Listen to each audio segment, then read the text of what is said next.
নমস্কার বন্ধুরা, আজকে বহুত দিন পরে দেবস্মিতা একটা ছোট ব্লগ ছাড়লাম।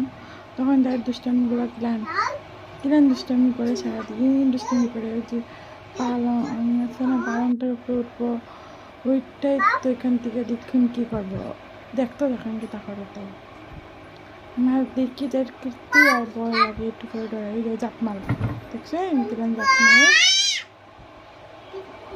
এটাই তো দুষ্টামি। চোখ থেকে সরাইতে পারি না, যদি সত্যি সরিয়ে যায় গিয়ে স্বামীতে কিচ্ছু না কিচ্ছু ঘটনা করে লায়।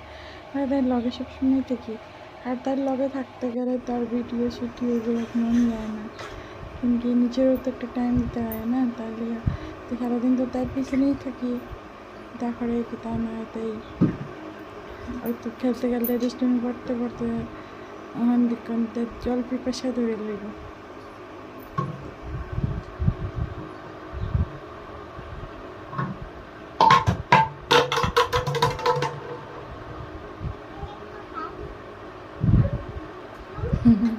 দেখছেন খেলতে কত দুষ্টুমি করে বাবা। একটা সময় যদি একটু সময় বলতো, সারাদিন টই টই টই টই এখানে মানে চলতেই দেখি। সকালে উঠলো আর চলতে গাড়ি, এই তো আমি দীক্ষা দীক্ষা তাই দুষ্টুমি করি, আর কি করবো। তখন কেমন জল খাট কেমন দুষ্টুমি করে দাও, জলের পাইপটারে কামড়ানি শুরু করতে। এখন ডিল মারবো, এ মারে না কেন কি, জল খেলে ডিল মারে।